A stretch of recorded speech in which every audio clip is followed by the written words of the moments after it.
What's up, guys? Welcome back. This is part 2 of how I gained 140 pounds. So part 1 explained up until February 11th, 2019, which is the day that I decided to change my life with intermittent fasting and a ketogenic lifestyle. And now I'm gonna say gym. So anyway, so part 1, if you haven't seen that, click this link here. That will basically get you caught up to here.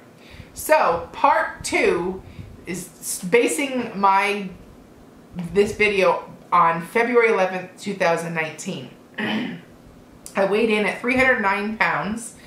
I'm 5'8". That put my BMI like 42 or something like that. I don't remember, but it was in the 40s. And I was wearing like a size 3X, some 2X, depending on flow and all that stuff, and running big, you know. And like a size 22 in the bottom, or, you know, basically I was only wearing women's or plus size, and even that I was pouring into those sizes. They didn't truly fit. Like, I was wearing my clothes tight. So anyways, I decided I was going to give keto a try. And I'm a planner. Well, I should say this differently. I was not a planner until I decided to take charge of my health. Because I'm a type B personality and we don't plan, we wing it. But winging it has never worked for me. I have yo-yoed dieted for the past 15 years. It doesn't work. You have to, if you want to really make this the last time you ever have to do this, make this the new you, you have to plan. You have to track macros.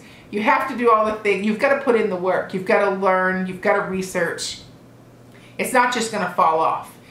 And I was winging it for so long, and I decided, because none of that worked, this time, let's try something completely different. And that means this type B girl was going to plan, research, organize, and be a type A. I was trying to be a type A. And that honestly made all the difference in the world. I started off researching the diet, finding what I needed to eat. I went to the grocery store, I bought those things. I purged my pantry, my fridge, everything. I removed all temptation completely away. And I basically set myself up for as much success as I knew. I knew going into this, it was not going to be easy. I wasn't expecting it to be easy. I tried to lose weight a million times before. It was never easy. So I knew my expectations were in point. And I was going to fight, because I did not want to have bariatric surgery. I did not want to be 309 pounds anymore. And I was tired of hating myself and what I looked like and feeling miserable and tired. So that strength rallied behind me to make it through my first week. And I kid you not, the first week of the ketogenic diet and intermittent fasting, I went balls to the wall that first week. I now look back, I should have probably kicked in intermittent fasting on like week 2 or 3 to make it a little easier. But I was just gonna do it, and I was going all hands in. So that first week was brutal. I felt so horrible. I craved, as I'm a recovering sugar addict. So I wanted sugar. All my cravings were crazy. I could not believe I was going to try and make this a lifestyle. Like I went from like, yes, I can do this, to, oh my goodness, what did I just do? Why did I think this was a realistic expectation? So, for whatever reason, I got through the first week. Out of pure determination, I was going to do it. So week 1 got through, and of course I hopped on the scale, and I think I lost like 12 pounds that first week. It was ridiculous. But it was like mostly bloat. So I dropped 12 pounds. I'm like, okay, all right, we can do this. So that gave me a little hope to keep going. So I pushed through week 2, and if somebody would have brought like cupcakes over or something, I totally probably would have bailed and had the gave in. But thankfully nobody did. And I completed 2 weeks and I was down like another 9 or something like that. I don't know, my first week was crazy in weight loss. So week 3 starts. I wake up and the magic of the ketogenic diet popped in. And I woke up feeling like a completely new person. I felt energized. I felt good. I felt focused. I felt like, where has this been all my life? You know, like I felt so good night and day.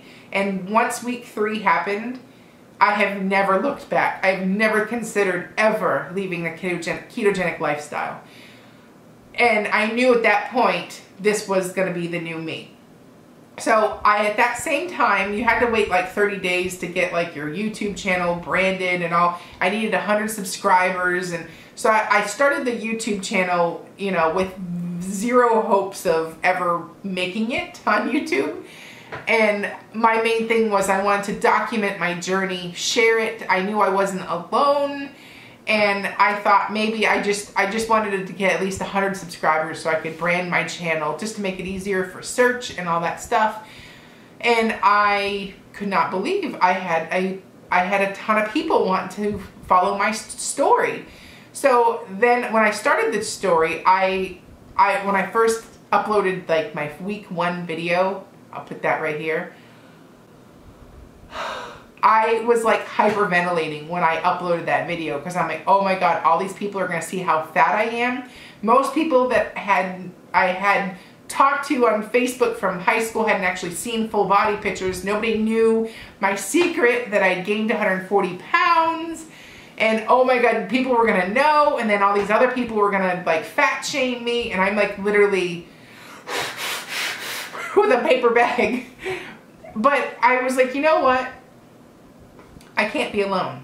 I can't be. Someone else has got to have had this happen, you know, and it just gave, and I had like no shame as in, because I owned a boutique and I took a lot of pictures and it was geared towards the plus size market.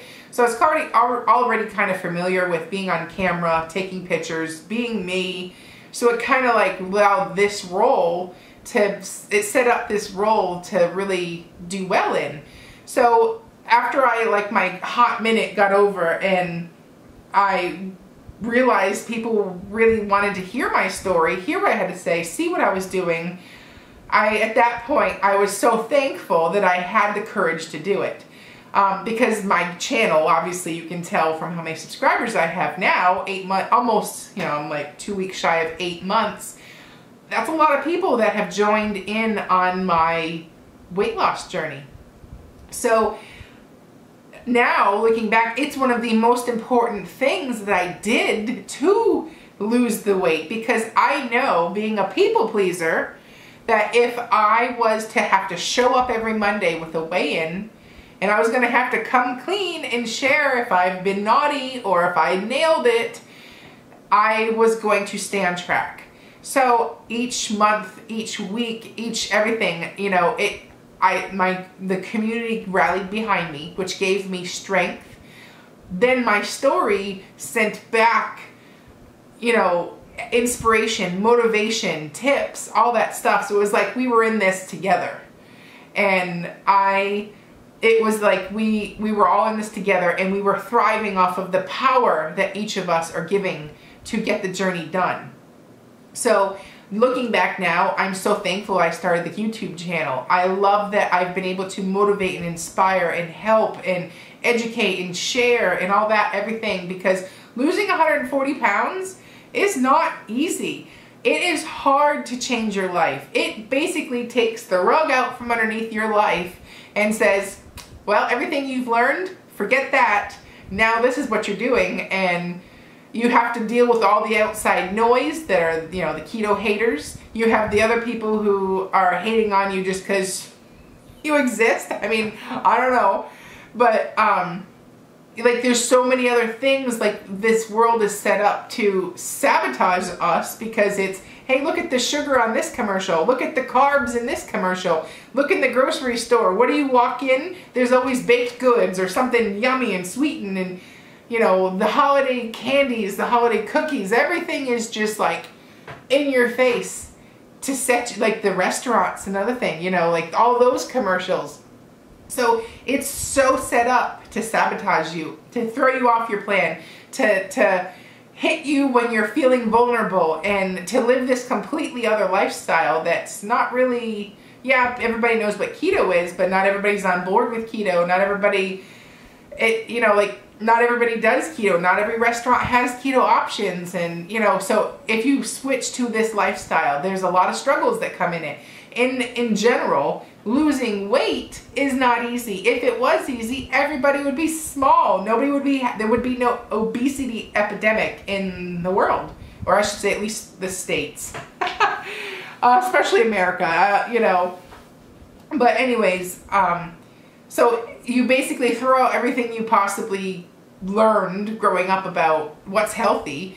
And two, you're going to be faced with so many challenges every day that are trying to get you to come back to the dark side of sugar and carbohydrates. And so like that part of this journey was really hard. So creating this community of like-minded people who were all in this together, this was crucial for me to lose the weight, because I need that support. I needed to live, breathe, think, cook, everything keto to stay focused. And that's what that little bit of change turned into this snowball effect of change, because I'm surrounding myself with people that want to do this with me, that are in the same boat, that we can lift each other up and get it done.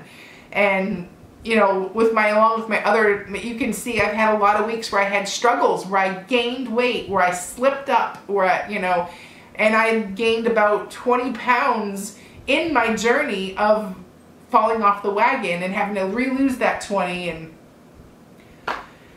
wow, I mean, talk about your life completely changing. And then for someone like me who's like, you know, someone who's never planned before, that now is a planner. I plan my menus, I track my macros, I have organization in my life that I've not had, and or I've not done it for myself.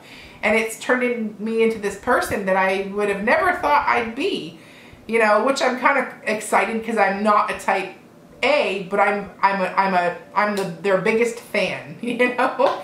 So I strive to be a type A.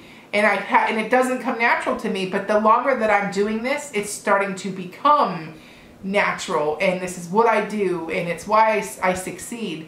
And the other part of the whole puzzle that I have to stress, a lot of people just want you to throw out the macros on a recipe, throw out the, you know, the tips, the secrets.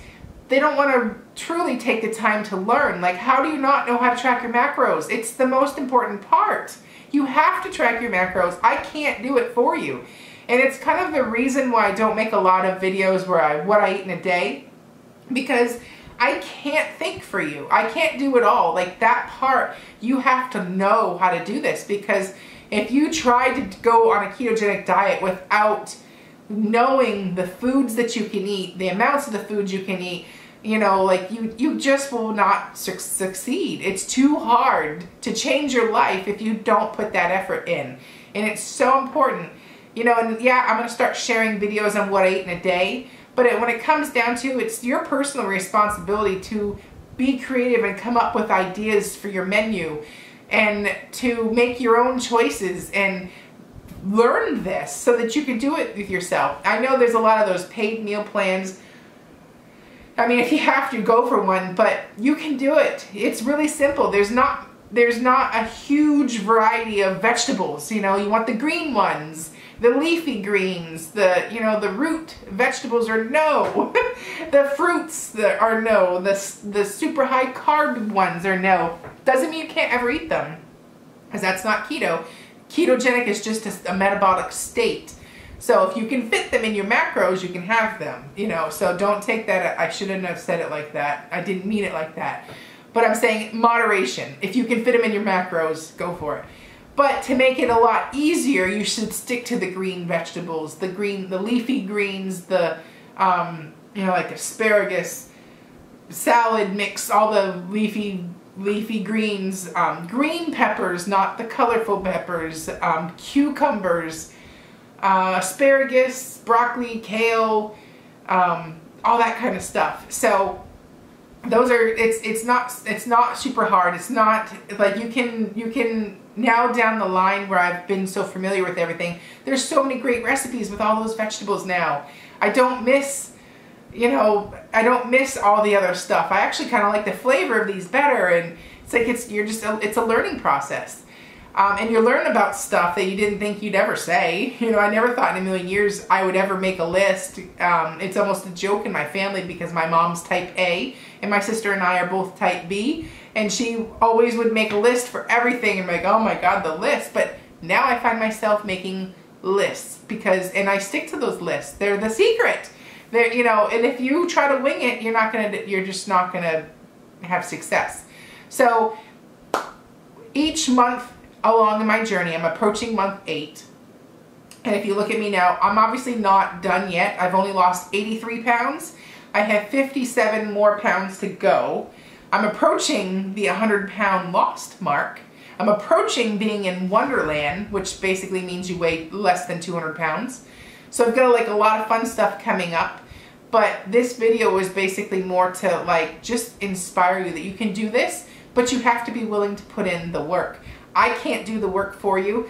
I can absolutely support you, guide you, and give you all the tips and stuff that I could possibly give you, but I can't do it for you. And that's where you're either gonna make it or you're not. So if you want this success, you need to plan out menus. You've gotta stay away from those sections in the grocery aisle that are processed foods that are full of temptation. You're gonna wanna stick on the outside, which is the deli, the meat section, some dairy, you know, the frozen vegetables. You know, like you're gonna wanna stick on those outside edges. There's really nothing you need in the middle. Unless it's some salt, maybe some baking flours like almond flour, or you know, a sugar alternative like Swerve or Lakanto, sweeteners. So, but and you've got to go in the grocery store not hungry too, because I find when I shop and I'm hungry, it's so hard to stay away from all that temptation. I'm a sugaraholic. I'm recovering. I will never say I don't want to have sugar again in my life. I will never say that. But the difference is the very thing that I loved so much was what was killing me. So yeah, I love sugar, but it also kills me. So, and I want to live. So what do? You pick live. I'm ready to live. So that's why I say you got to cut out that monster from your life and you got to learn to live without your best friend, because someone who's an emotional eater, I eat my emotions, and sugar was always there for me. And sugar, even though sugar was killing me, it was always there for me. So you've got to have a different relationship with sugar and a different respect for it, and learning to live again without sugar in your life. And it can be done. I'm so much happier now than I have ever. I can say that I'm probably even happier now than when I was in high school. I love myself. When I look in the mirror, I don't see that big fat slob that I would always think of myself. I see a person that's a fighter, that she cares about herself. She is a role model for her kids. She cares, and she wants to live life. So, and she's a fighter. So yeah, I've had a lot of tough fights in this almost 8 months. I've had a ton of struggles, and it wasn't easy, but each day it does get easier. So now it's almost my new norm now, that it's not such a big deal anymore, and I can say that now, you know, and I can see this being the new me, the new lifestyle, because I will never go back to feeling so horrible with no energy, everything aching and hurting, and no ambition, no desire to do anything, to stay at home all the time because of fear of what people think of what I look like, to have to put on pants and to go out in public. You know, I could just wear a muumuu around the house, but now I like getting dressed. I like putting clothes on. I like putting pants on again. You know, so it's weird, but it's like I'm so different. I want to live again. I want to go do things. I want to run and keep up with my kids. and inspire them to be the best versions of themselves.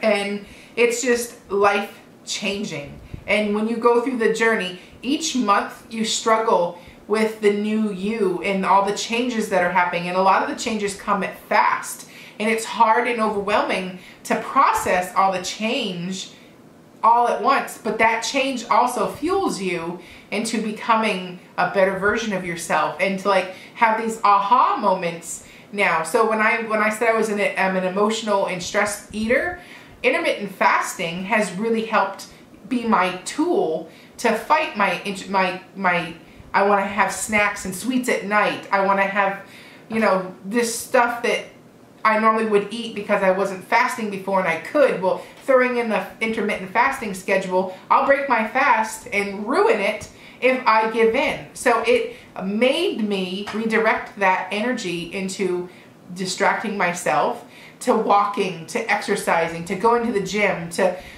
meditating, to, you know, reading a book. It just changed the way that I view stress. So if I'm stressed, I now know how to walk away from it, to let it go, to not let it eat me, to, you know, think about it beyond if it's someone said something bad to me, think about it in more than just that thought. You know, there's other reasons, you know, that you can understand and take that, and it's not always bad. It can actually be self-growth, and, you know, it's a way to just deal with life. And by losing this weight, I'm uncovering that onion peel every time a layer comes off. With each pound, with every pound I lost, it's like a lesson learned about me.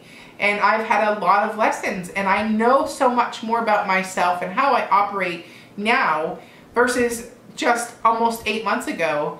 I was like a lost puppy. You know, I had no idea who that girl was, and it's so rewarding and motivating to fight for the person I am now.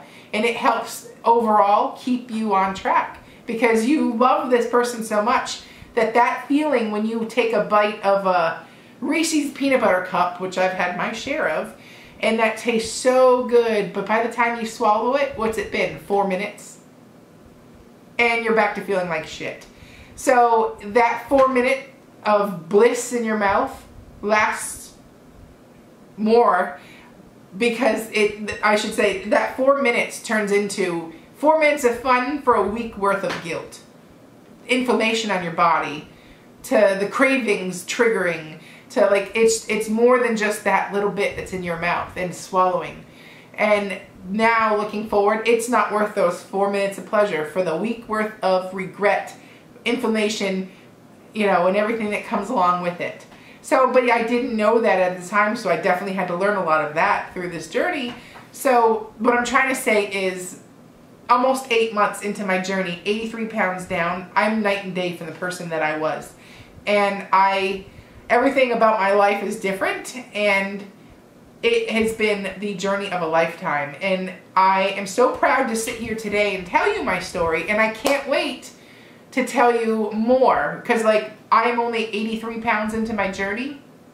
There's 57 pounds left to lose. And then after I hit my goal weight, I may jump another 10 pounds more just to have some wiggle room. So like, there's gonna be a whole nother chapter in once I get to that point, you know, what I'm gonna have to say looking back from 83 pounds in the journey to like 140 pounds into the journey, you know. So basically, there's so much left to this channel, and I have so much more to share and to inspire you with. So if you've watched it this far, thank you from the bottom of my heart for being a part of this journey, to being a part of this YouTube channel, for supporting me, for always having such kind things to say.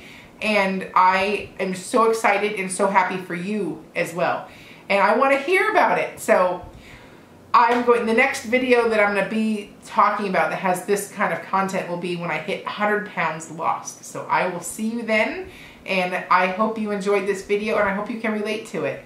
And if you're thinking about starting a ketogenic diet or lifestyle, I could not say it more, but do it. Just do it already. Try it. You can have this too. Age is not any factor. Gender is not any factor. You can do it. at any point in your life, you can change your life for the best and start living again. And I'm going to leave you with my favorite quote. I have no idea who it's by, but I did see it in a movie, Shawshank Redemption, and it was Morgan Freeman, who I just love that man.